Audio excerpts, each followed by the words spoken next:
नमस्कार. आज मी तुमच्या समोर एक सुंदर आणि विचार करायला लावणारी रचना सादर करणार आहे. ही रचना ज्येष्ठ लेखक डॉक्टर शामराज गोविंद महाजन यांनी लिहिलेली आहे. या लेखनाचे शीर्षक आहे सत्तरीचा भोज्या. चला तर मग डॉक्टर शामराज गोविंद महाजन यांच्या सत्तरीचा भोज्या या सुंदर लेखनाचा आस्वाद घेऊया. परी म्हटले की आजही डोळ्यासमोर शुभ्र वस्त्रातील गोरी पान, सोनेरी केस, निळे डोळे, पंख असलेली मूर्ती येते. परवा माझी नात गोष्ट सांगत होती. त्यातली एक परी काळी होती तर दुसरी चक्क चष्मेवाली. मला थोडा धक्काच बसला.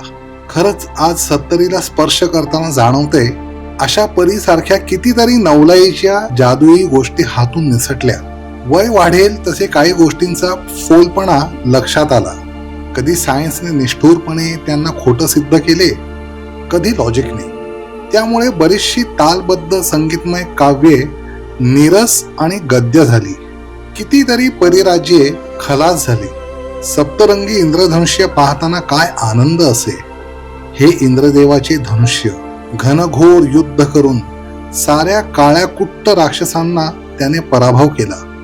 एक बालकल्पना, पण सायन्सच्या सराने शिकवलं ते पाण्याचे थेंब त्यातून जाणाऱ्या सूर्यकिरणांचे परावर्तन काय आणि काय.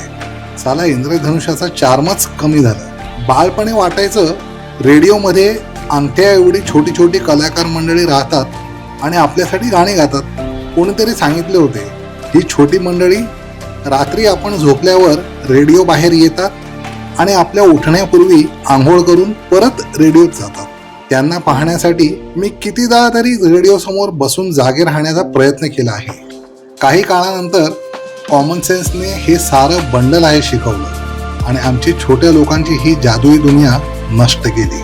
अशाच कितीतरी बालपणाची नवलाईच्या गोष्टी आज गायब झाल्या. Age is just a number, you are as young as you think.